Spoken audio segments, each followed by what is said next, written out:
Welcome, everyone. It's good to see faces.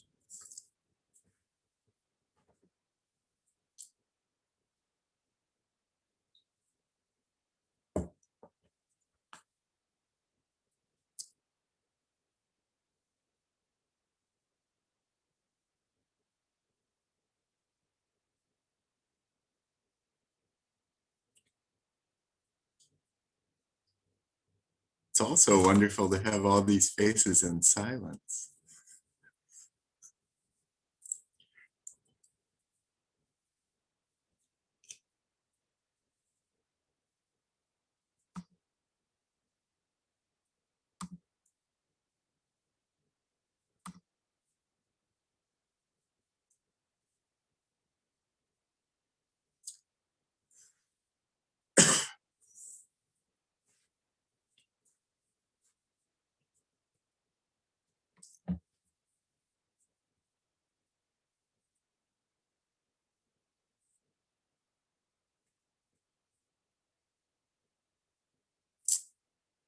All right, I'm going to go ahead and begin. Welcome, everyone. Thank you so much for joining. I'm Nathan Filbert with University Libraries, and for at least the next few minutes, am representing the Honors College Faculty Council, of which I'm currently chair. And thank you for coming. And for purposes of recording, I'm going to share my screen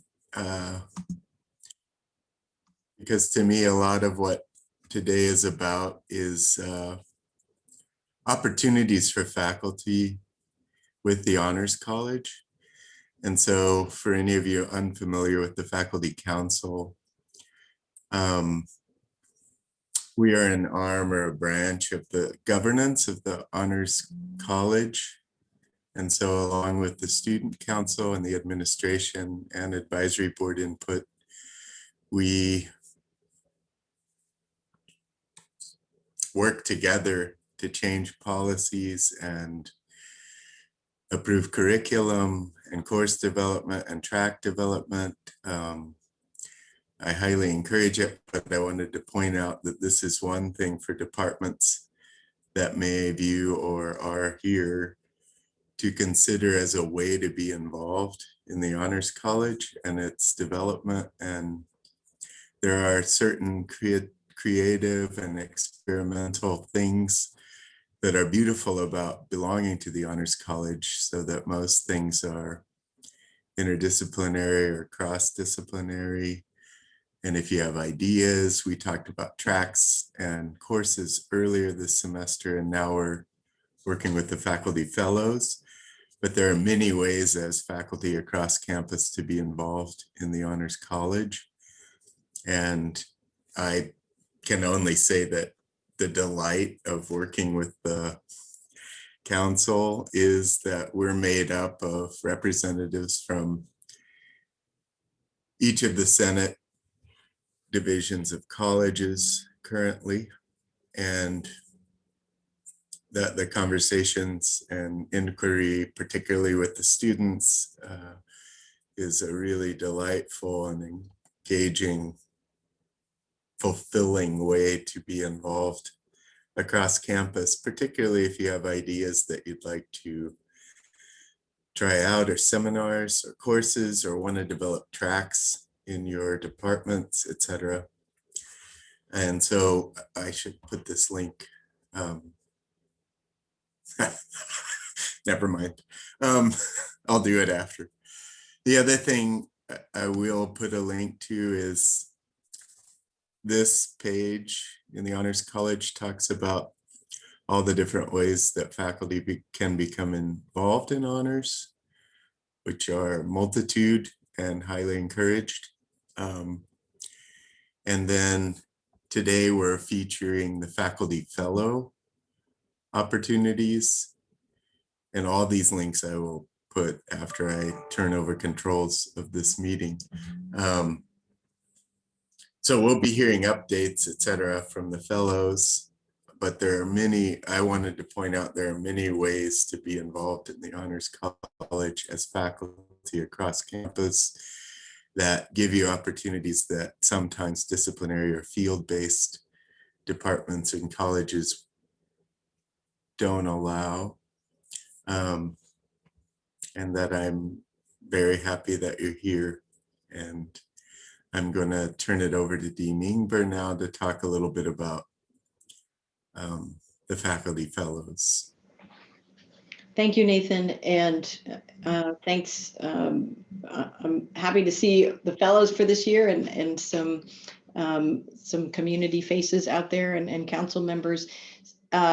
Nathan and I talked about creating these topics-driven meetings as a way to keep extending that conversation with faculty across campus and to engage in dialogue with faculty about some of the work that they're doing within honors, and also how that work within honors extends out across campus. So the goal of creating an honors college was to have faculty engaged here from across disciplines. And as Nathan pointed out, there's a lot of interdisciplinary work that happens. So we talk about students engaging and faculty engaging in breadth of inquiry, but we also sustain depth of inquiry and disciplinary work. And I think you'll see that range across all of the fellows here today. And the fellows started actually many years ago, I think 2013, when the college concept was first brought forward from, at that time, President Bardo, although it had been an idea years before among the faculty without having as much support from the administration. So as those things go, there was this moment when those two things came together, and the group of faculty who really moved that forward were, at that time, the Senate Honors Committee and a group of faculty fellows. And that's really where the origin of the faculty fellows was, at least within honors. And it has evolved then to be funded through some of the Cohen gift dollars that came to us in the naming gift. And each year we invite faculty now to propose projects. So we've formalized that process a little bit more over the years, and I expect it to continue to evolve. So we've had various dreams for what a faculty fellow might do within honors. You are the current manifestation of those dreams, and I look forward to hearing the projects. Thanks.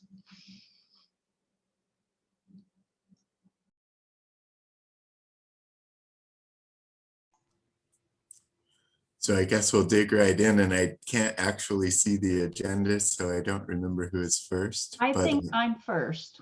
Okay, yes. So yes. Do I have permission to share your screen? You should. Okay. So my name is Elaine Bernsdorf, and I've been very fortunate to be a faculty fellow multiple times, many years, and always have had an interesting experience with doing projects related to different areas of honors. The fact that my initial project that I was going to be working on this year was going to be more related to my interest in creativity and also looking at departmental honors within my college. And that has morphed slightly for a variety of reasons, and primarily for some needs from the Honors College. And so this year, my project has actually been a team project, and I have been very fortunate to have two wonderful team members working with me this year. Roy Miosi, who's on the Zoom right now from engineering, and Chelsea Rieger Marquette, who is working with College of Applied Sciences and also with the Honors College. And so our little team has basically been tagged as a program review team, and I've been the leader of that team, but it's been very much an equal effort. And actually Chelsea and Roy have jumped in, and I would say Chelsea has really risen to the top in terms of some of the work that she's done to assist with this. So I want to recognize them as we do this. So I'm going to share my screen, and I have a little PowerPoint to share with you, and hopefully it will all work out here. I think one of my summer projects is going to be to get better with screen sharing with Zoom. That seems to be a task in itself. Anyway, when we think about program review, one of the really important things in program review is working through student outcomes. And we realized that the Honors College didn't have, while we have had a lot of direction and a lot of aspirations, we didn't actually have things that were written as specific outcomes with which we could all work together. So we've been very decentralized as an honors college and by design, but that we needed to maybe have things be just a little bit more uniform. And so by designing some learners outcomes that we could all begin to look at, that might drive us forward just a little bit. So why is this not going forward? There. So part of the Honors College charter that was developed at the beginning of the Honors College came with language from the students. And the students, this actually preceded the students, but when the students and the faculty were talking about moving from the concept of an honors program to an honors college, we decided that there really needed to be some driving forces. And so there were some pillars that sort of came forward, and you can see that there are 4 of them. And within the language of the charter, we actually were able to look at what was going on there. So I mentioned that our team was formed this fall. And one of the things that has come from the charter, and hopefully, I hope you'll be able to see this. And if you can't, let me know, and I will try to move it to where you can. And I may have to can you see it, or do I need to change the share? We cannot see it. All right. It has not opened for us, yeah. Just a second. I'm getting better at this. Okay, so here is the learners' outcomes that we basically came up with. Prior to that, and I need to change that. I'm not sharing what I wanted to. Just a moment. That was not supposed to show. Okay, sorry. This is where I get frustrated. Elaine, if you share screen, then just the screen one, then wherever you move will follow. Okay, I think my problem is, let me do this. I'm not going to be looking at you right now because I'm going to put it over here. This was supposed to open up. Well, let's do this. It was supposed to draft. Just a minute. Let me put it back.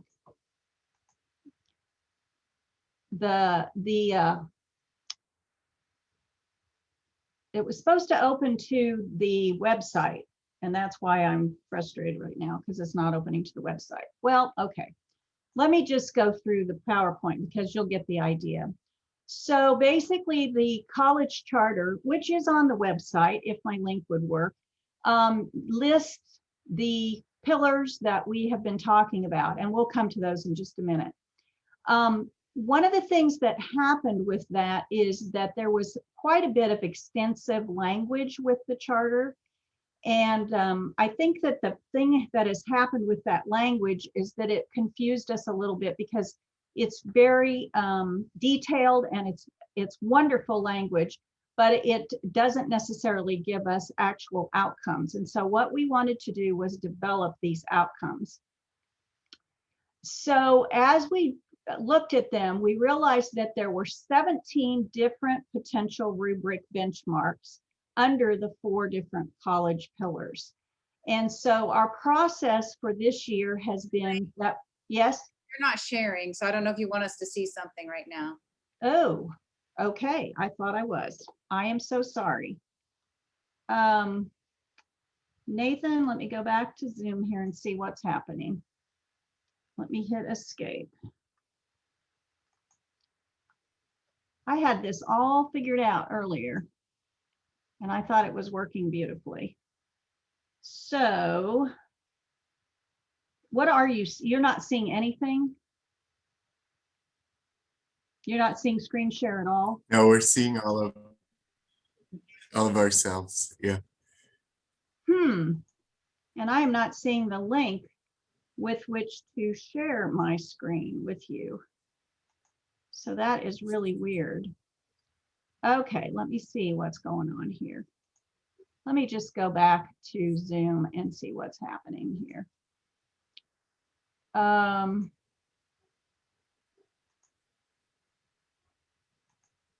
on Zoom, right? This is so bizarre. And you guys can't see anything? No, so when you hover down towards the bottom of yours, what are you seeing, Elaine? Well, I was just seeing the screen, but hold on just a minute. Let me go back to share screen, just a minute. And let me go to here. And I think I just figured out what needs to happen. So these are the 4 pillars that came originally from the language of the charter by the students. And now I'm going to share something different, which will be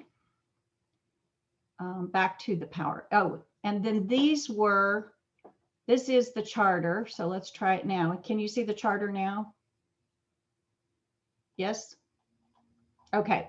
So this was then the charter that was designed and the students adopted, and this is what we read at the induction ceremony each year. So these are very important to the students. They came from the students, and we wanted to honor that as we were doing our work. So this is something that we thought was really, really important. Okay, let me go back.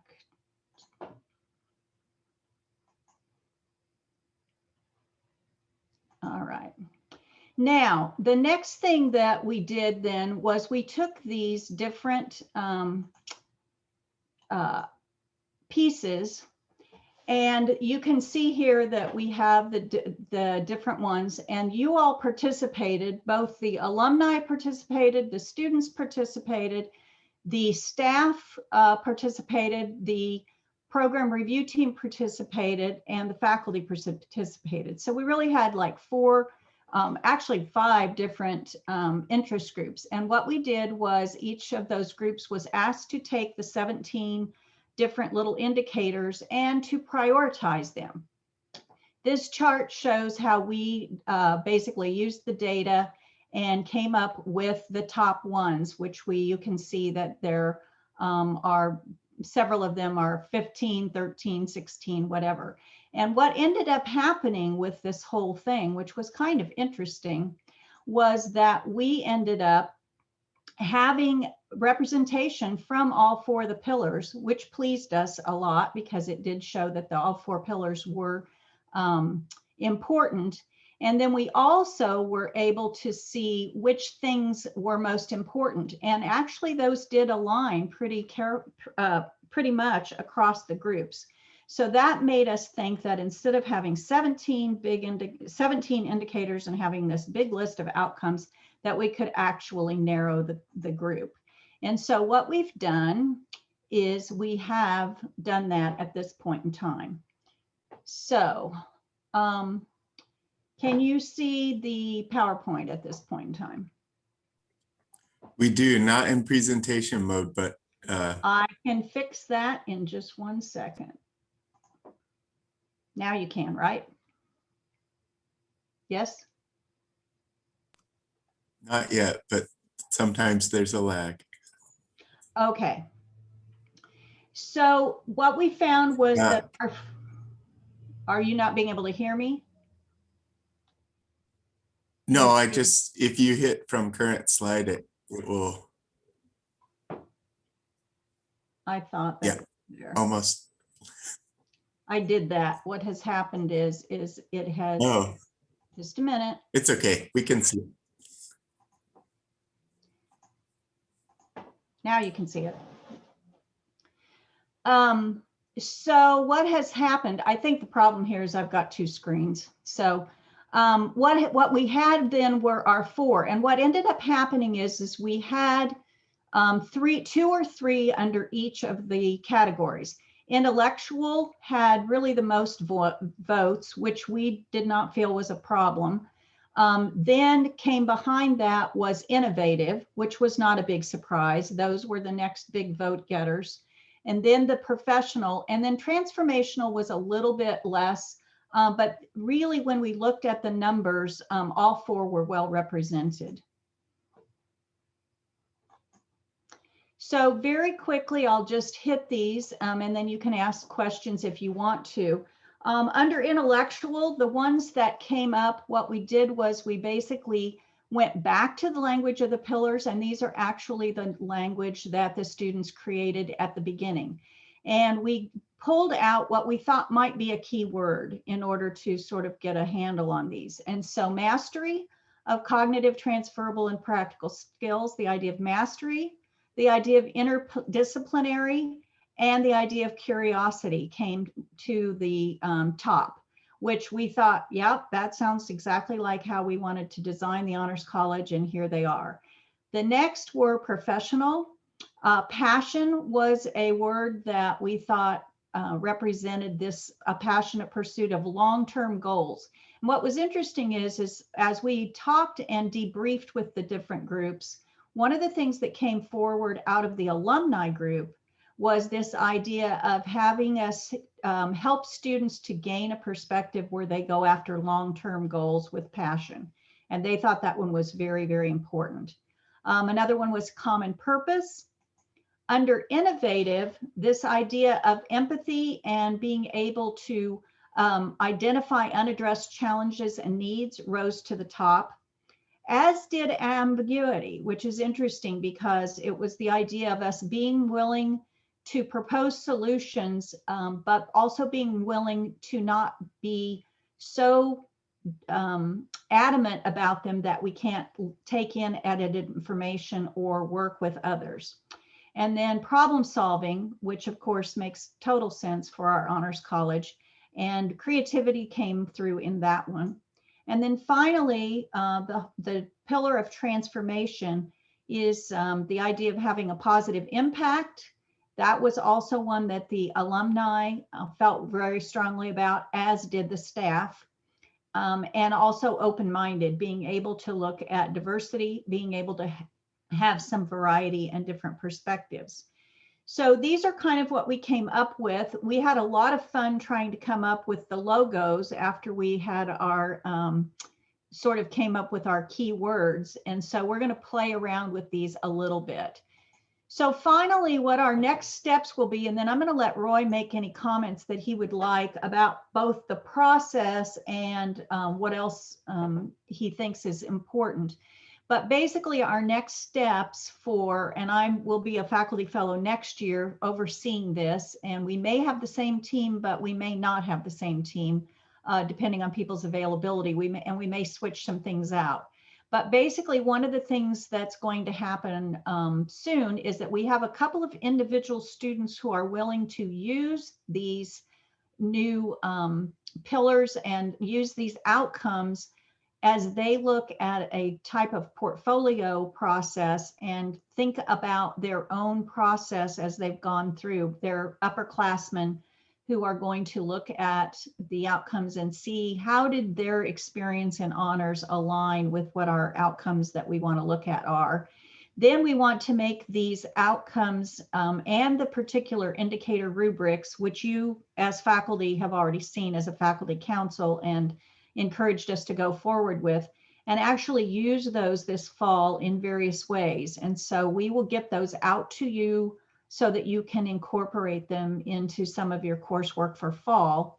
Then as we get feedback back from both faculty and students in the fall, we will review and come up with our final suggestion of rubrics to be used in the future.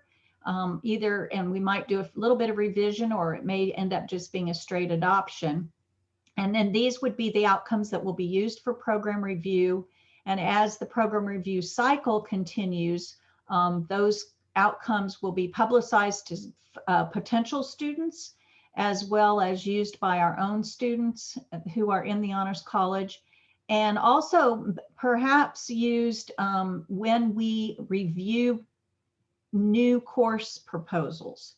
so that we would want to say that some of these outcomes need to be evident in new course proposals. And I think that's another aspect that we're looking at.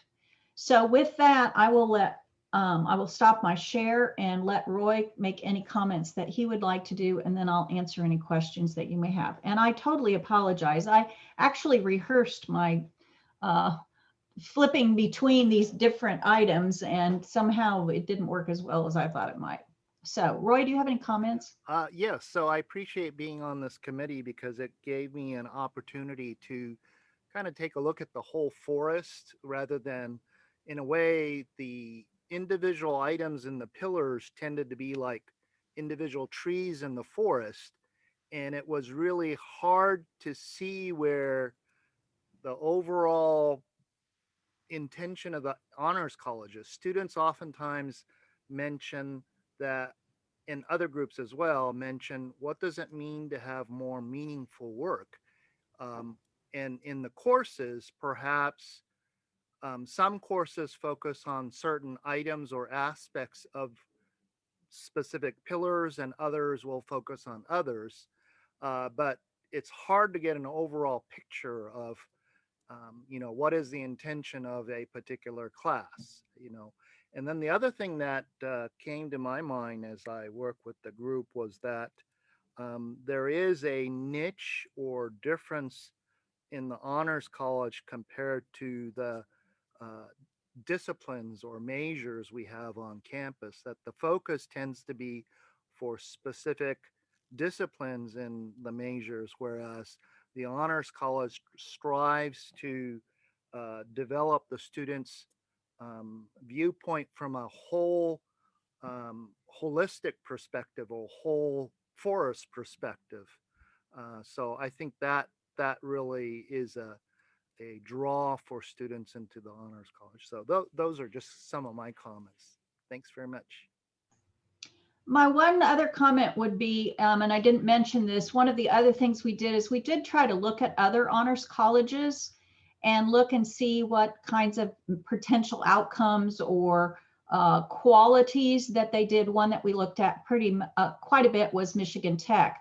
And what was interesting is as we went through this whole process of asking for feedback from the different groups and then tallying those, and Chelsea did a fabulous job of helping us to, tally that data and kind of get it figured out, was the fact that we did see some alignment with other units. And we didn't design ourselves to look like other places, but there was some carryover. And I think that makes sense because we're an honors college. But there were also some differences for us. And the innovation piece and the intellectual piece really did sort of stand out. And I think that those aspects were kind of evident in which indicators actually came to the top for us. Do you have any questions?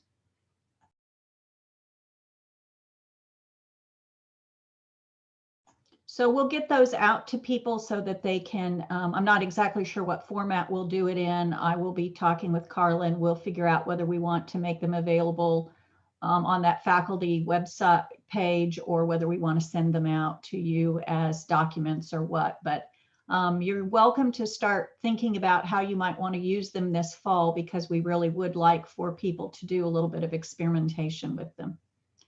Thanks. Thank you, Elaine. And I would say, like, if you have reflective thoughts and questions, pop them into the chat, because we hopefully will have time to revisit any of the different projects as we go through, if they don't come immediately to mind. Thank you very much. That was very helpful. Maithili, yep. Thank you. Thanks, Nathan. Just gonna start the slideshow here. Okay, so I'm Maithili Menon. I'm an assistant professor of English and linguistics in the Department of English. And I am also the new director of the linguistics program. And I was I was honored to be an honors faculty fellow last year. And I want to say that I've really enjoyed working with the Honors College and the Honors students, especially because, as you probably know, that there wasn't a major in linguistics. We're launching a new major in applied linguistics in fall of 2021. So many of the students that I have worked with have come from the Honors College. And so it's really been a pleasure working with students who've been interested in linguistics. And so I'm really happy that I could continue working with students as an Honors Faculty Fellow. So I want to kind of talk about two pieces that I have worked on as an Honors Faculty Fellow. So one is the research aspect, and the other is a teaching that I'm going to talk to towards the end of the presentation. But the two main tasks that I was given as an Honors Faculty Fellow, one was to kind of come up with a research model in linguistics.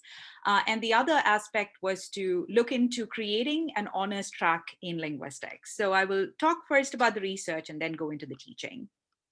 So one of the things that I have been trying to do over the last year, as I just told you, we have a brand new applied linguistics major in Fairmont Colleges of Liberal Arts and Sciences.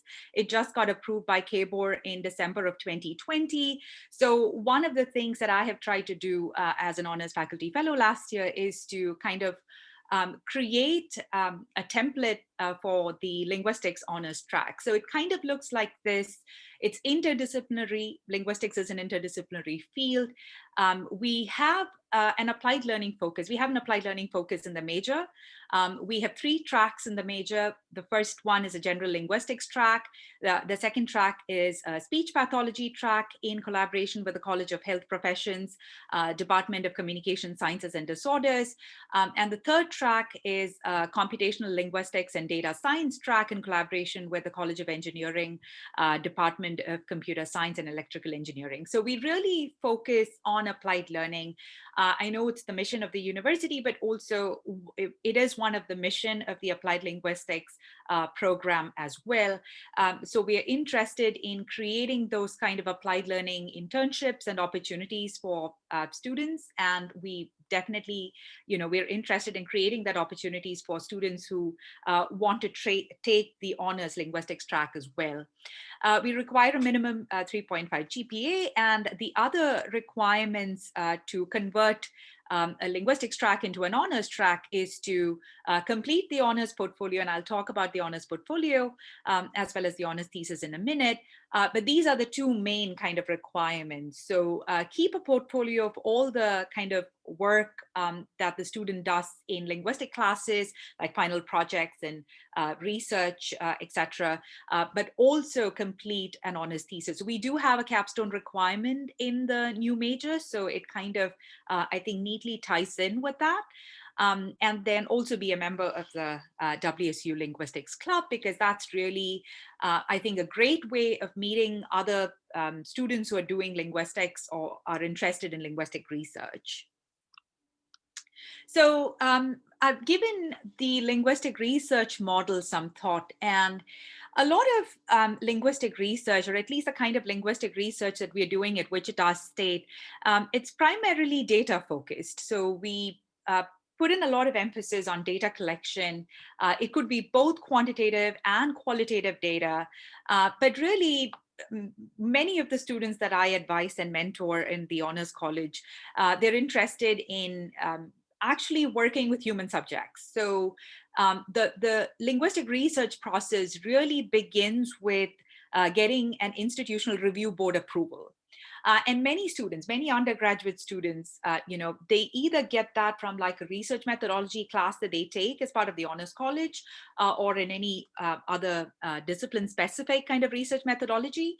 But there really isn't a class that's teaching them linguistic research methodology.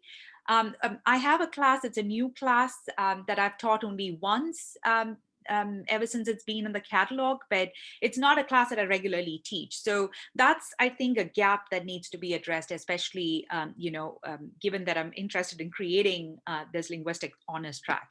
So many students are interested in this data collection, data analysis, but it could be one of these two methods. It could be a cross-sectional kind of time horizon or a longitudinal kind of time horizon. So many times when students work over a matter of 1 year, that's over 2 semesters to kind of do their research, it tends to be a little bit cross-sectional and not longitudinal, but many of them are actually interested in continuing the research further, like, master's programs and PhD programs, etc.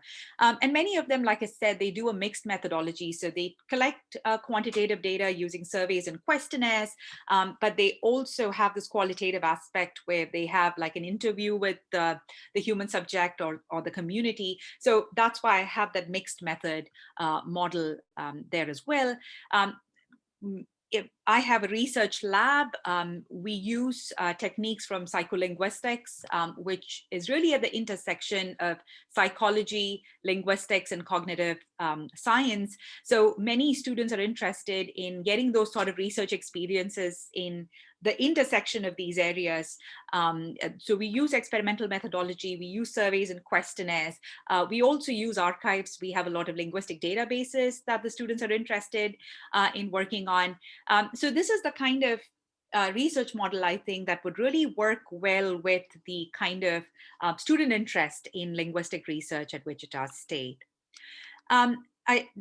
I mentioned earlier that the students would be required to do an honors thesis. And I think really the first step towards doing the honors thesis is to create a prospectus. Because I think a lot of students are really interested in doing linguistic research, but like I mentioned, we didn't have a major until now. So they really, I had to do a lot of hand-holding to get them to the stage of thesis writing. But I think having, to go back to what Elaine said, to have like a structure, I think would really be useful in creating that kind of linguistic honors track and thesis option. So for the prospectus, I think really the first step is to identify a supervising faculty member. We have a couple of different faculty who are teaching in the linguistics program from different colleges. So finding a person who could mentor and advise the thesis and submit a proposal. And by proposal, I mean just a regular 1 to 2 page summary of the project with the major goals of the proposed work and the potential significance of the project to be submitted probably to the supervising faculty member, but also to the honors college to kind of get approval.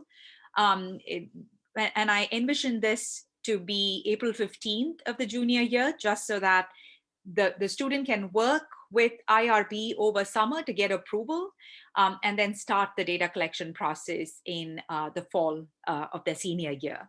So that really gives them that 1 year to kind of work on their research project and get a really good thesis submitted to the honors college. The honors thesis itself, usually they're between 30 to 50 pages of length, but obviously I will say that quality is more important than quantity. So we're really not, judging them on the basis of how many pages they're submitting, but I've seen honors thesis to be of this length. And it's a data collection after getting institutional review board approval. So really the student is getting, experience in submitting an IRB application, getting a CITI certification, creating surveys and questionnaires or experimental design, working with the community, working with study populations that they might otherwise have not worked with, and also crucially to use statistics to perform analyses. So in theses that I have directed, my students have collected data anywhere between 10 participants to 50 participants. So you really do get a good enough sample to use statistical models to perform analyses.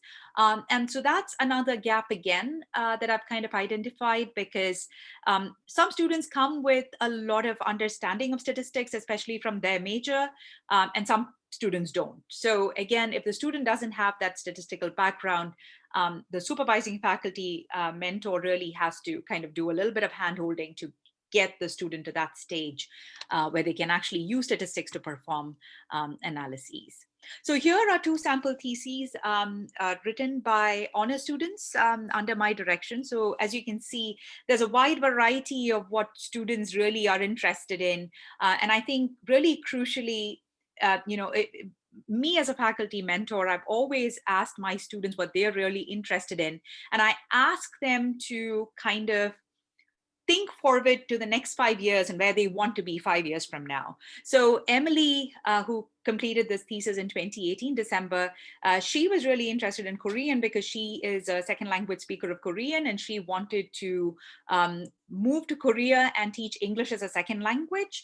And so that's why she chose Korean as her topic for her project. And Sierra Bauman, who is actually starting a master's program in teaching English as a second language at Michigan State University in fall of 2021, was, as you can see, really interested in TESOL and intercultural competency. So students that I work with, like I said, I really try to mentor them in a way to kind of have them project themselves 5 years into the future and kind of work to create a writing sample that will help them get into a master's program or a PhD program in linguistics. We also are interested in applied linguistics internships, like I said, within the applied linguistics major, but also open to the larger kind of community. These internships can be in the Center for Educational Technologies to Assist Refugee Learners, which I am the director of. Internships in various linguistic labs around campus, as well as other grant-funded opportunities. So we're really interested in that applied learning kind of focus in this major. So just to kind of briefly talk about teaching, one of the things that I did in fall of 2020 was to convert one of the classes that I regularly teach every semester, English Linguistics 315, Introduction to English Linguistics, and convert that into an honors class for a student who was interested in doing that. My student population in 315 usually comes from the College of Applied Studies. These are teachers who are interested in linguistics from their teacher preparation, professional certification point of view. So this was a student who was actually not part of the Applied Studies college, but was part of the honors college, and she was interested in converting the class into an honors class. And we had really great fun doing that because this was the first time that we tried it, and I think it was successful. She created a survey. She was interested in parentese, which is the language that parents use to talk to children. So she's from the College of Health Professions, so that was really her interest and focus point. And we kind of found a way to combine that with child language acquisition, which is a module that I teach in 315. So she created a survey. We actually didn't get IRB approval for that because by the time she created the project, it was already September end, October beginning. It's too late to get IRB approval at that point, which is why I was saying that if students are interested in doing the honors thesis, it makes sense to have the prospectus submitted April 15th of the year prior to when they're going to do the senior honors thesis, because then they can kind of move things along. And this student actually collected data from 48 students. It was a really robust kind of sample of student that she actually got. And the last thing that I want to say is I am currently working on developing an honors class. I tentatively call it Truth. I have a project looking at misinformation, the spread of misinformation on the web. And so I really think that this class is, it'll be great as an honors class. I know my associate dean is on this call, so I'm actually not saying that this is a class that will also not be useful for Fairmont Colleges of Liberal Arts and Sciences. I think it can be cross-listed with Fairmont Colleges of Liberal Arts and Sciences, but I really think that this makes sense to have it as an honors class. So this is something that I'm currently developing the curriculum for. So as you can see, my fall 2021 to-do list is quite full. So I have the honors linguistics track ready to go. We haven't had a meeting in the English department, so that's why I haven't been able to submit it to the department yet. But I have that to do for fall of 2021. And then it will also be submitted to the Honors Faculty Council at the same time. The honors linguistic proposal thesis requirement, I also have a one-page document ready to go for that as well, again, to be submitted to the English department and the Honors Faculty Council. And I hope to work on the new curriculum, the course curriculum proposal, and submit that to Kim in fall of 2021 as well. So thank you.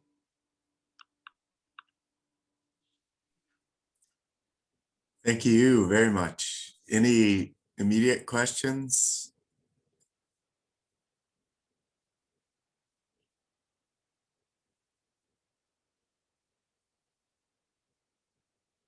All right, let's move on to Mariah.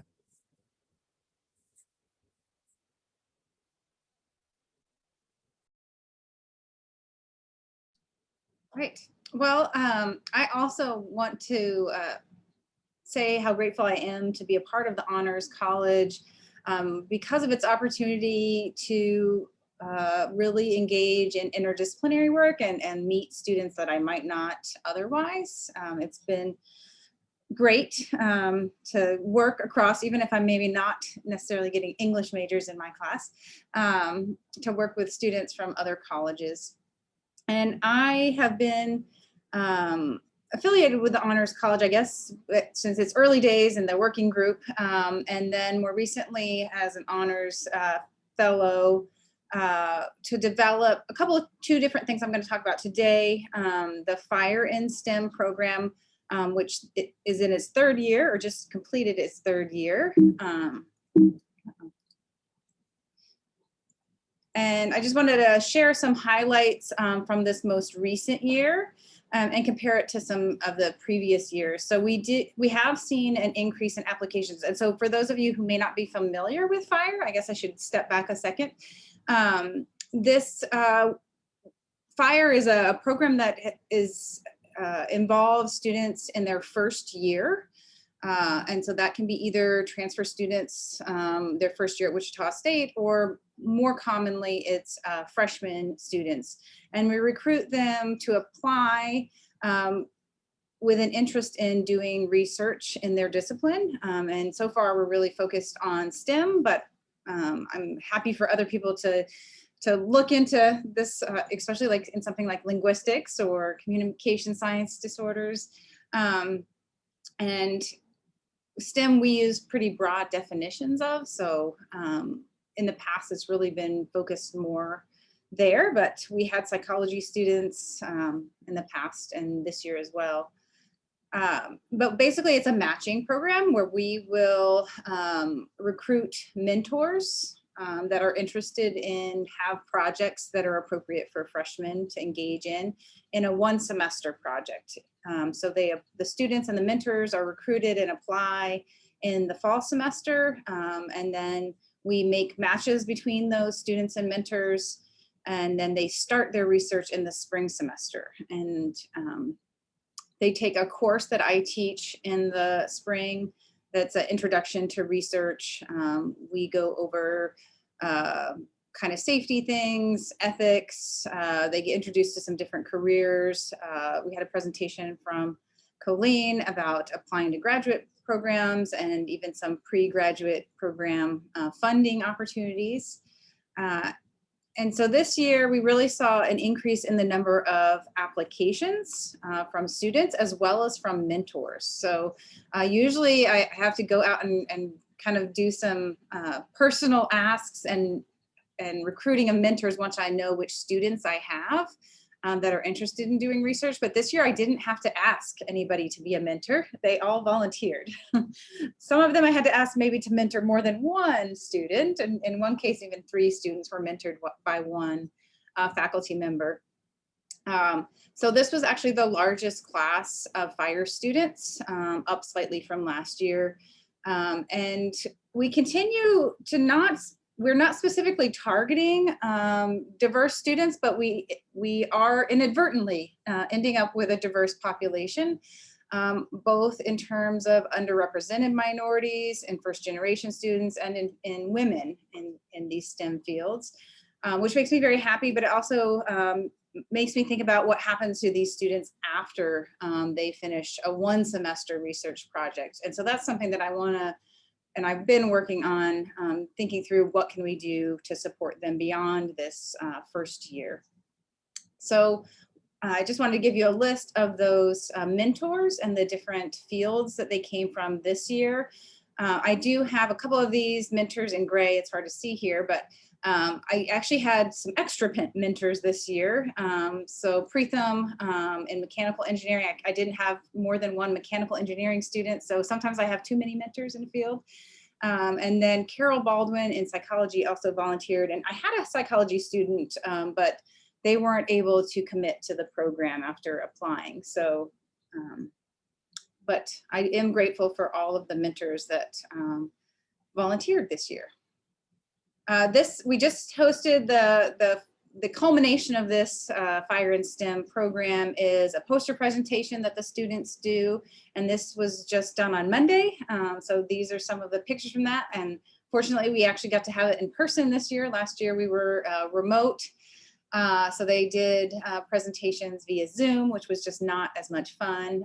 We have a wide variety of people that actually come, in addition to the faculty mentors, other members of their labs, parents. We even had a parent drive from outside of Pretty Prairie. I think 2 parents came, and 1 outside of Kansas City came, drove down for the event. So that was really fun. The students were very proud. Half of them, I think, took their posters home to put up in their dorm rooms or home bedrooms. So, and some of these posters will then end up back in the Honors College, so you can check out that research.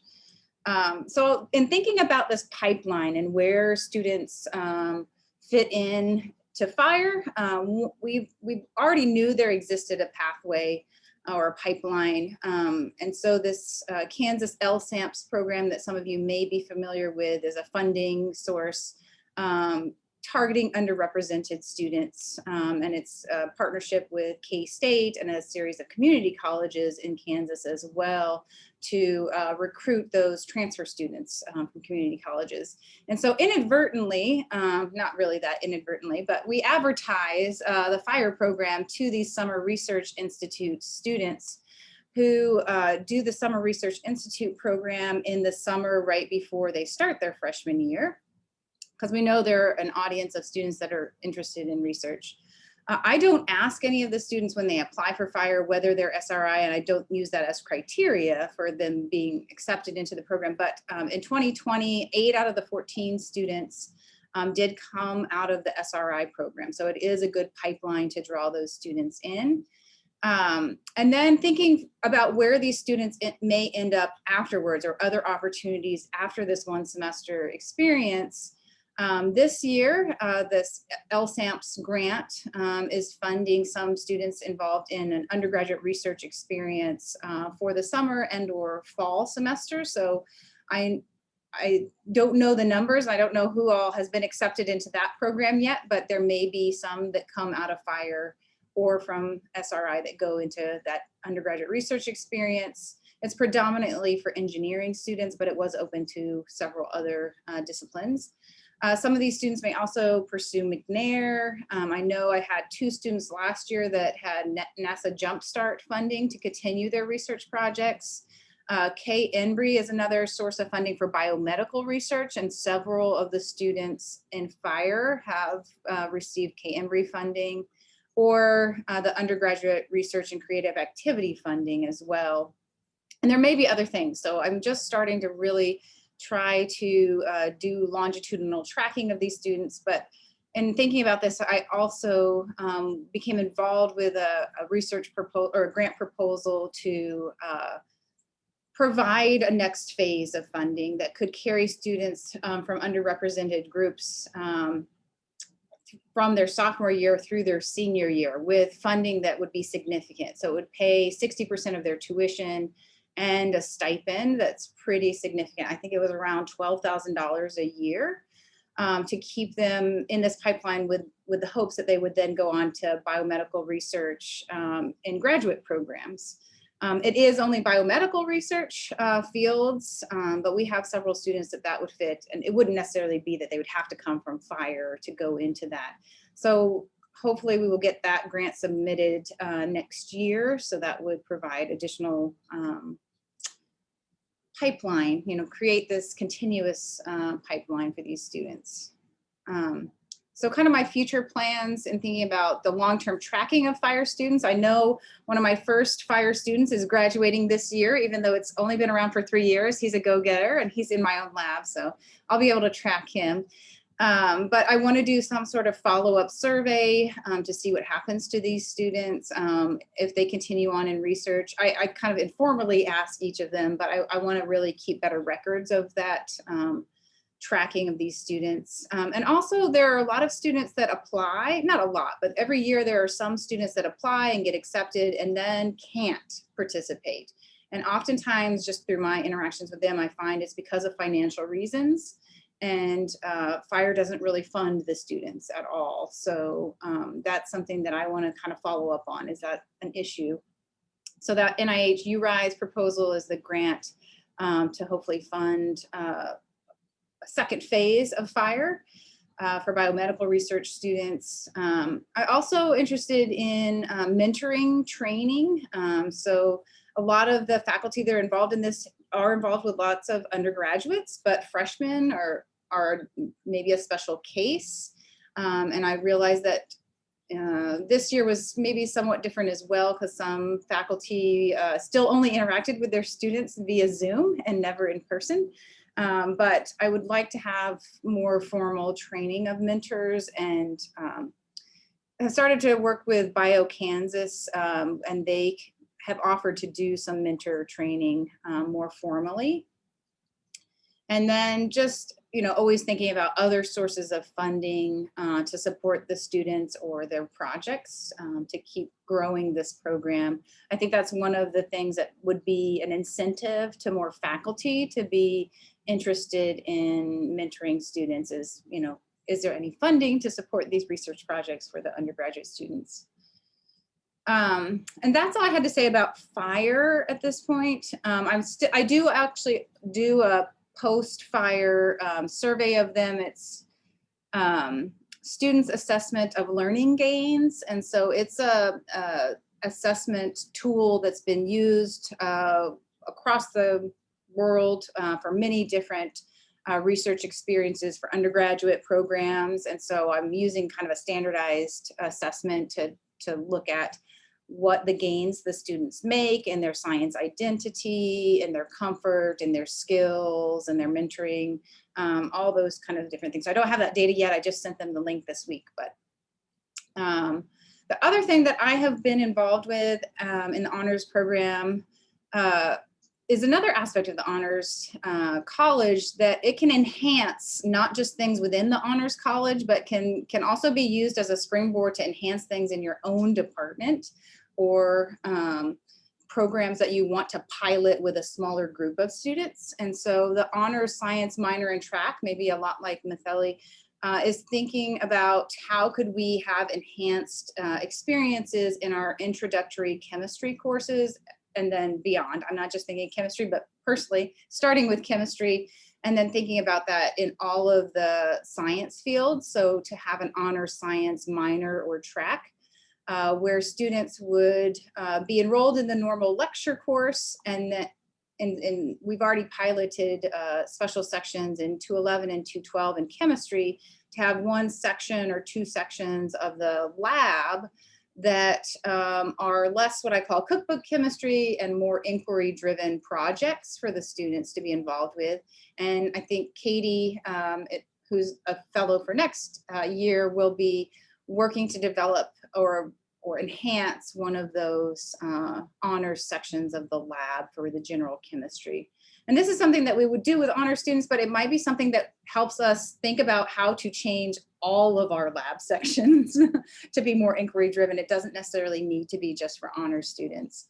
But I have already started to enter all the information and gotten approvals to start the SIM process for the honors science minor and track. So I've talked about this before. I just wanted to bring it up that it hasn't been forgotten, just got a busy year and didn't get finished. So this is also in the works. And I like the ideas of, we talk about this capstone research experience, but I think an honors thesis would also be something that maybe we could have a uniform honors thesis kind of process for all of these different honors science minors. And so I'd be interested in kind of talking about that and sharing what kind of requirements we would have that could be common. Where I went to undergraduate, we had an honors thesis and everybody presented theirs at a special ceremony at the end. And it was a big event. Like I went back to my sister's honors thesis presentation, not her graduation, because it was much more interesting to see her thesis presentation. So I would love to see something like that here, cross-disciplinary, all the students getting to showcase their research, not just the written thing, but actually presenting it to their family and friends and faculty as well. So I'll just put a plug in for that.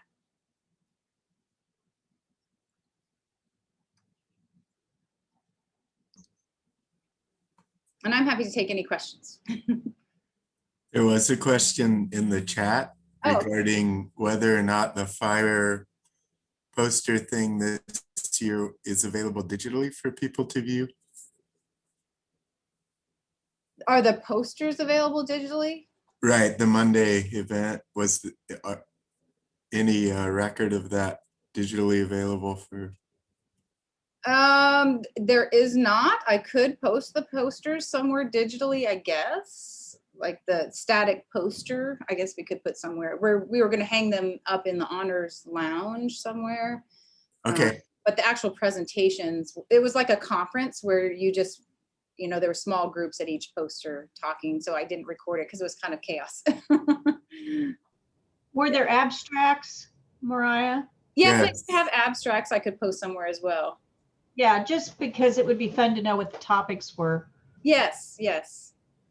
Yeah, they keep expanding, like 46 projects. Like, yeah, it's so exciting. I was just wondering, you had like almost what 40 or 50 applicants to fire, but only about 15 or so matches. What's the limiting factor there? Mentors. Okay. So, I mean, because you said you didn't need to go out and look for mentors. Well, and actually, so I said I had that many applications, but most of those applications, and this is something strange, I don't know if it was a COVID thing, most of those applications were not complete. So I accepted everyone who completed the application. There's several essays, and some students initiated an application, so that makes my numbers look bigger. I didn't know how to report it because I had applications that just weren't complete. So that was my weeding out. If they didn't write the essay or answer the essay questions, I didn't think that they were that vested. And I don't know why, because I've never had that happen before where students started an application and then just didn't finish it. So I don't know what happened, but it was widespread this year. It is interesting. I mean, so there could be like a good and a bad thing in that, and I think it was clear, this is a program that is open to all students, and could be that you got a broader reach, and then that we're looking at a question of access, intimidation, right? So COVID could be a factor, but there might be some other things. So yeah, it's an interesting. And I haven't figured out, this is just me not knowing Qualtrics, so maybe I need some help changing how the application is submitted, because I think students want to save it and come back to it. And I think there was a problem with that, the way the Qualtrics survey was set up. So I think that is something I need to fix, because I think the essays are something that are hard to write on the spot, so. Yeah, that's a good thought. Yeah, I would say across different things I was involved with this year, there were more incomplete applications than usual. And I should go back and look up the numbers, because you bring up that this isn't just for honors students too. And I should look at how many students, because they probably did check those boxes off. So I could see if there was some correlation with, And I don't even remember how many of the students this year in fire were honors students. Doug, did you have a question? Yeah, and I was going to agree with you about the Qualtrics, that there's a lot of applications where if you don't, there's no follow-up automatically that says, you still have an application out there, you need to finish it. But that wasn't my question. You mentioned about the availability of mentors. And I wonder, I've complained about this before, probably in your presentation you did last year, who knows? That one strategy might be, instead of asking individual faculty to be mentors, if we maybe have like mentoring pools. Because what I've found is that if I as a semi-senior faculty member, tell a junior faculty member, you know what, I'll share this load with you and we're going to support this undergraduate student, people are more likely to say yes. And even if the junior faculty member ends up doing all the work, you've still achieved the objective. So like we're doing this with a McNair Scholars, a student in the McNair Scholars program. So I wrote an undergraduate research grant. The faculty member I'm working with has kind of been the sort of really has shepherded the student since we've, started, and we're both involved, but I think it took me saying, I will help you do, 40% of the work. And then we were able to do that. So I don't know. It's hard, especially now when you're a junior faculty member, and I think senior faculty members should be involved as well. But when you're a junior faculty member, you're asking yourself, can I really take on a student at this level of the game and do a good job? And I think a lot of people say, no, I can't because I've got so many other things on my plate. Yeah. Maybe, and this maybe year a I did team open approach up or like the graduate a mentoring pool. Yeah, and I tried to figure out how to advertise it to graduate students too, because when I was a postdoc, that was how some of the undergraduate research worked, was that the postdocs or the graduate students could actually apply for these sort of programs to be the mentor. Because oftentimes, in my lab, that's how it works. I'm the figurehead mentor supporting and coming up with the big ideas and maybe troubleshooting, but the graduate student is the one that's actually working every day side by side with the students. And so I tried to somehow advertise that or allow that in the mentor application side, that it could be a graduate student that applies. I didn't have any graduate students apply, but I don't know how to encourage that too, in terms of how I advertise, group mentoring or faculty student mentor teams. Yeah. That would work I know that would work, for example, in our PhD program, because you could actually give the PhD student credit. So you could create a section like advanced practicum, mentoring. Mm-hmm. But I can tell you in our clinical graduate programs, there's not one student that would be able to do that. Yeah. Just because of the curriculum demands and the clinic demands. But I wonder if we can look to PhD programs and say, let's create a 1 hour, 2 hour, 3 hour credit section for you in the fall, whatever semester. Yeah. And so not only do you get credit for it in terms of your plan of study, but you also get this mentorship or mentorship experience, being the mentor. Yeah, I like that. I don't know. Great ideas. I'm going to go ahead and move us on to Atul, if you're ready, Atul. Thank you for joining, and then we can hopefully have more discussion. Okay, can I share my screen? I believe so. Thank you. Can everybody see my presentation? Yes. And just let me start the slideshow, and I'll ask that question once more, because sometimes, okay, is it still good? Can you see the full screen? Yes. Okay, so first of all, thank you for the opportunity to be a faculty fellow for academic year 2021. I want to acknowledge the financial support and thank Kimberly and other members of the Honors Faculty Council for their support and encouragement throughout the time that I've been in the committee. So this particular fellowship was for a couple of things. One, the main one was to basically develop a course on the card game of bridge to present it to students as a course. And basically, we actually tried to develop this course as a 1 credit course, but then, after talking to Kimberly, we thought that it may be a good idea to develop this course as a 3 credit course. And put a little bit more meat on this course rather than just teaching the skills of the game, but also linking it to the analysis of other mathematical aspects, statistical aspects, probability theory into this. So I kind of thought that the title should be decision making with incomplete information, because that basically is what this game is about, that you have to make decisions with information that you don't have, and then you have to actually apply the theory to see what are the probabilistic chances of certain outcomes. And I think while this is a game, it's a very popular game, considered to be the game, the king of all the card games.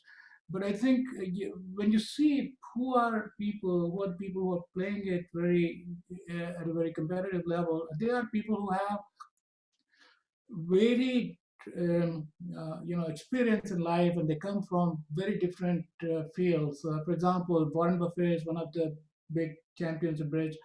So is Bill Gates, and so are a lot of option traders in Wall Street who are, excellent bridge players. And when you talk to them, if I say that there's a lot of similarity, because they have to make decisions with incomplete information. So I think that being the theme, so the proposed setup would be that it's a 3 credit hour course, probably a part of Janet. I don't know where it will fit in, so I'll have to talk to Kimberly about that. Either hybrid or online delivery. And I think, I would probably offer it as a 16-week full semester course in spring of 2022. The course description is basically that, the course combines probability analysis, strategy, communication, and teamwork. It's played with standard 52 card deck. And there's a lot of support that is available for developing this course. This course is being developed in the universities and also in high schools. So, and the American Contract Bridge League is providing a lot of support to those who want to offer this course in their educational institution. So the material will be largely free, but I think I may recommend students to buy maybe 1 or 2 books, which are not very expensive. And the lecture, basically the class would combine lectures, discussions, and practice play. And apart from teaching myself, I may bring in some other expert players to talk a little bit about and their experience about learning this game and how it helped them in life. And I think this is where I have to focus on bringing in a little bit more theory from mathematics, statistical and probability theory into the play, so that the students understand the link, that you are not just making random decisions. You are doing some calculations in your mind, and learning to do it quickly at the table, because there is a time limit usually in the game. And then training your brain to actually make those decisions. So that is actually the key aspect of the game, a key aspect of what I want this course to be. So it combines complex strategy, teamwork, logic, probability analysis, communication, and social skills. And contrary to popular belief, there's not an element of luck involved in it. And I will explain that, because the same set of cards that you play on a table, they're then given to another set of players with exactly the same cards. And then what is compared is not the cards that you were dealt, but what you do with what did you do with those cards that were dealt to you in comparison to the same player who's your opponent at the other table. So it is basically, there is a benchmarking that is going on. The benchmarking is basically rather than let's say you get a very weak hand, but your opponent at the other table will hold the same weak hand. And what kind of result that you got for your team using that weak hand will be compared with the result that that person got for his team or her team at the other table. And so that's why it will be compared, and that's why there is no, the element of luck is there, but the fact that you got a bad hand doesn't mean much, because the same hand was given to another player and your result and output is compared with how you did in comparison with that player. Okay. The basic idea would be to teach them the basic rules and scoring. That's what I call the bridge part of it. But strategies always involve thinking and logic, and basically thinking about creating options. Just like in real life, we create options, then we decide which option is better. And how do we decide which option is better? We basically look at the risk reward, the upside and downside for each option. And then we give the probabilistic assessment for each of those options. And then we create what we call the weighted average of the probabilistic outcomes. And then we select the one with the highest expectation. And that is basically is, in summary, just 2-minute, 30-second primer on making decisions with incomplete information. Obviously, if we know everything, we need the complete information to make the decision. Then that's a very different thing than this particular game. As an example, I would give you, because a lot of military generals have been interested in this game of bridge, because they said that it helps them make decisions. Because you think about it this way, that you are and I don't want to give war analogy, but it comes to my mind because General Eisenhower was a very good card player, a bridge player. And the example was that I have to decide that I want to put my army, focus my resources on the left flank or the right flank, because I don't know where my opponent or my enemy is going to put the resources. So if I know that my enemy is going to put all the resources on the right flank, then I will focus my energy there. That's 100% full information to say that, but we don't know that. We have to guess and we have to assess then where is the enemy likely to put the resources on the left flank or the right flank. What are the pros and cons for the enemy to put those resources on left flank or right flank? And then based on that, I will make a call on where to put my resources, because I can put my resources only on the left flank or the right flank. So that's an example of the military leaders making decisions in an incomplete information environment. And you can find similar examples for CEOs and for people who are investing, that they don't have full information. And ultimately, we can wait to get the full information, but by the time we get full information, it is too late, because the decision had to be made several time periods earlier. So, and I think something similar happens in bridge, and I think it is exactly that part of the thing that I want to emphasize on this. Finally, there is an element of ethics in the game, and there are various ways to cheat in the game, and I think there have been rather infamous scandals about cheating. And so I do want to emphasize that whatever we do about this incomplete information, we have to do it in a manner that is ethical and as per the rules. So we will discuss those kind of issues as well. What other universities are offering courses in bridge? University of Kansas, Oklahoma State University, amongst our neighbors, University of Texas at Dallas, Georgia Tech, several universities in University of California system, University of Maryland, University of Minnesota, and many, many others. And the ones which I put an asterisk are the ones which are actually offering it as a part of the honors program.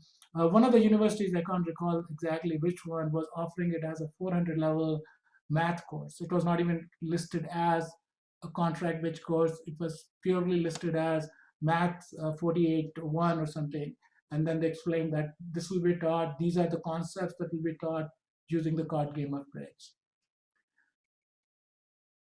An important thing, and I think there are some implications of this particular course for our College of Applied Learning, that this particular course is becoming extremely popular.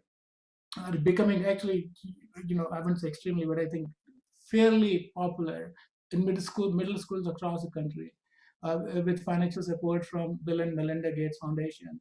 Bill Gates himself is a pretty decent and very interested player who plays bridge at the very top level. So he has always been very generous in providing support for spending, encouraging younger people to play bridge. And I want to give one example that, in Europe, bridge is actually becoming a part of, secondary school education.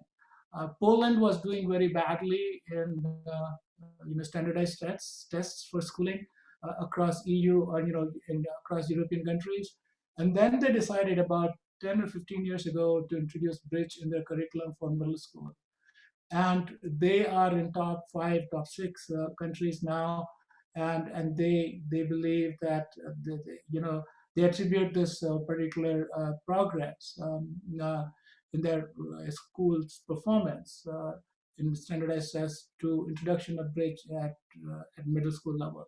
So there are some opportunities for people who are interested in from College of Applied Sciences to actually think about maybe if they want to encourage and introduce these courses in some local schools, and I will be happy to provide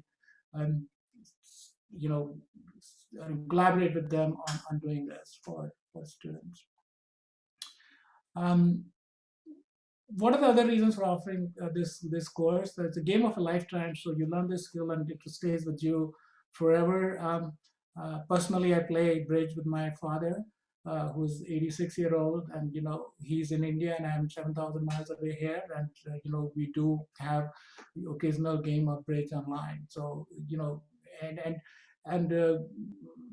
it's just amazing that what you can do with this. It's a game that is very low cost to entry. So there are certain games that only rich people can play, or people with resources can play. This is not a game like that. Your pack of cards costs you $2.50 or less, and then you can actually start playing it. You just get 4 people and start doing it. There's also actually, I don't know, I don't want to emphasize too much on this because these studies only by one researcher, and I would like to see more replication and more widespread study of the impact of teaching Bridge. But Dr. Christopher Shaw was one researcher who has actually done some research on whether this helps in improving critical thinking and reading scores and other scores for students or not. And he actually documented 9-point gain in scores during class 5th and class 6th, which is a 20-month period, and 14-point gain in scores from class 5th to class 7. That means 3 academic years of introducing a talk or experience in Bridge, and in 4 out of 5 subjects. I don't know whether there's a little bit of self-selection bias or not in this or not, but he did, when I read his research findings, he did use control samples. He had one section where Bridge was not introduced and other sections where Bridge was introduced, and basically then he compared the scores. So I think the results are fairly reliable, but I'd like to see such results being provided by more and more researchers. So it's also actually a research opportunity as well. There are also anecdotal evidence. I don't know anecdotal evidence, but whether we can actually differentiate cause from association. But there is a high association between people who are playing Bridge in advanced age and lower incidence of dementia and Alzheimer's disease. So there is some avenue for research in that direction also for people who are in public health and stuff as well. So we can think about that, and anybody who wants to collaborate on that kind of a research, I'll be happy to do that. It's a game full of strategy, part science, part math, and part reason, and it's a partnership game also. There's also a social aspect to it, basically, because you play with a partner and you have opponents who are sitting, opposite to you on a table. Remember, Bridge, there are, I think somebody, if I remember correctly, there's 666 billion Bridge hands possible. 666 billion hands. So you never pick up a hand that you had picked up before in your life. No matter how frequently you play that. So it is a unique game, and every time you deal, there is a different deal. It's that the excitement of finding something new every time. And basically, this is a game where you are a student for life, really. For our course point of view, it's a game of mathematics. There's fairly decent amount of mathematics involved. Simple mathematics, nothing, rocket science or high, high, octane mathematics or statistical, but basic concepts of probability, statistical theory, permutations and combinations, and independent events versus non-independent events, those kind of things, which can be taught very easily, applying this concept, to students, and they can then do a more formal study if they're interested, but at least it can be a good introduction for them.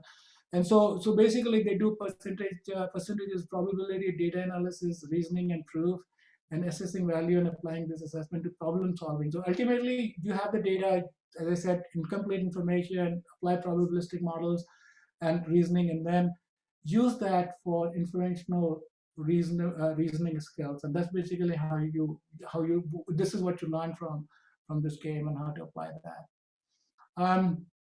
I'll wrap up my presentation with some of the numerical, mathematical applications that can be applied in bridge. So numbers and operations. So you have to quickly multiply some small numbers. Bridge is a game where they say that if you can count to 13, that's all the maths you need to know.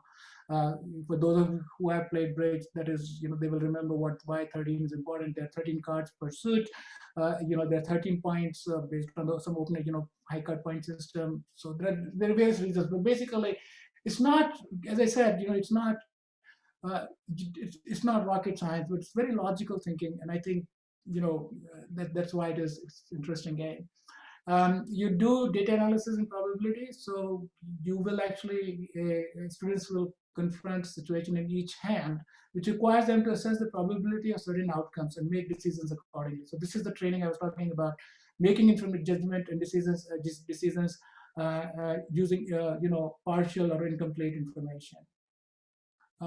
There's some algebra involved. They have to add some numbers in their mind quickly, and then see what is the estimate the points in their partner's hand, and then estimate their combined assets. So what is they have to evaluate their own asset, the value, they have to what they're looking at. So that's a complete information. There's no uncertainty about what assets they have, but assets in synergy versus assets they don't have synergy have different meanings. So they actually have to assess the assets in their partner's hand and then see whether they're synergetic or not. So there is that decision making also involved, and then that we can't see our partner's hand, obviously, because of the rules of the game.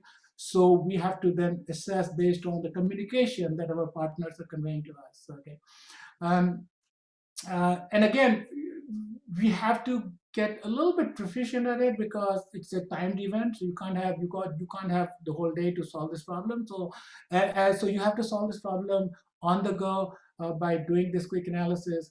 And how do you become proficient at that? So that's through practice, and that's through understanding the theory and understanding the key points and then applying them in that format. Reasoning and proof, that once you have come to a conclusion, then you at least have to verify whether the decision that you have made is good or not. So you have to do some reality checks and then see whether that is good or not. And then communication, you communicate with your partner within the rules of the game in a certain manner, and then you also try to mislead your opponents. That's a part of the strategy. So without misleading your partners, so that's kind of communication skill that you have to learn. So where am I right now? We actually, the draft and class material and class schedule is almost ready, but the problem, where I am right now is to actually decide the blend of how much of game of bridge and how much about probability stats and permutation combinations to focus on. And I think, in some other meeting, I would probably, make a proposal and get the feedback. This is not a formal proposal for course approval, but I think in one of the next meetings in the future, I will actually make a formal proposal for course approval, and that time we can decide about, or I can get the feedback to decide what should be the plan for this. The challenge for me has been that it is a social game, but in age of COVID and social distancing, it's a little bit difficult. This was also supposed to provide some kind of experience for the living and learning community, because that's what I was thinking of holding the games. But now that we don't have that opportunity, it's bad that idea or that project has been in abeyance. It has been on the back burner for now. But I think hopefully we will be having face-to-face meetings with our students. So I think I'll be glad to do that. Something that I didn't mention earlier, but one of the things that I do plan to do is to have take the students to actual games that are played in clubs and tournaments, and that would be part of the syllabus, and that is all suspended right now. The whole all over the world bridge, face-to-face bridge has been suspended, and it's being played online only. But I think that's why I was not very keen on doing it. But I thought that it would be a good idea to do it when there is some social aspect of it that we can introduce. Right, and I think that's all I have for the presentation. There was, and we are running out of time, so I just would like to. Thank you so much, Atul. Yeah, go ahead, Nathan. Yeah, given the time, what I would encourage everyone to do if you have follow-up questions, there was a question, Atul, do you see it in the chat from David? Mm-hmm. No, I didn't see that. I was not following that. I can. It is. Okay, it was just a joke. That's even better.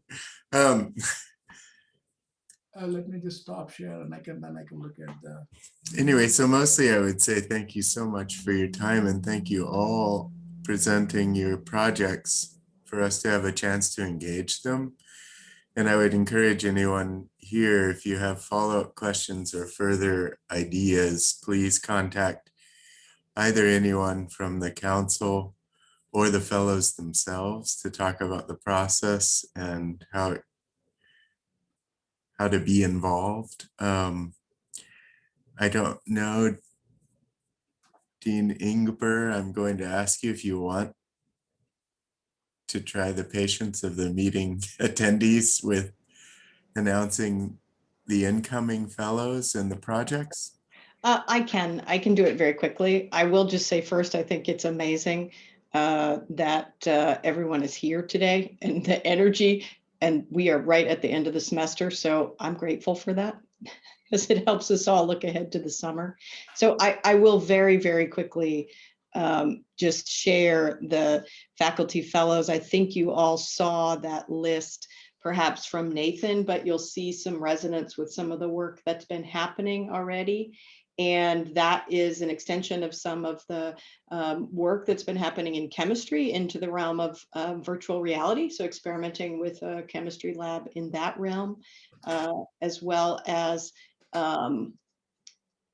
experimenting within business. So Gary Brooking and Chris Broberg, who've come forward with plans to address the interconnected global economy with a cohort-based interdisciplinary honors program proposal, and some connections to innovation and design, which again are registered in a virtual reality course adapted from a graduate level course in cooperation with Jeremy Fellow and Jeremy Patterson and some of the folks in his area around blockchain, and then an extension of Elaine Bernsdorf's project, both in the areas of outcomes as well as continued development of a course in creativity. So it's been said many times, but the great joy of working in this space of honors are these kinds of conversations. So I will close with that. Thanks, Nathan. Thank you. And thank you all. Yeah, it's very energizing to work with the kinds of projects that are enabled, I guess, through working with the Honors College setup. And as much as you can spread the word, the more ideas and the more things that come in are better for our students and our one another, and opportunities we don't always easily acquire. Not that these are easy in any way, but anyway, thank you all so much for your time and attention. And yeah, I think we should close given the time.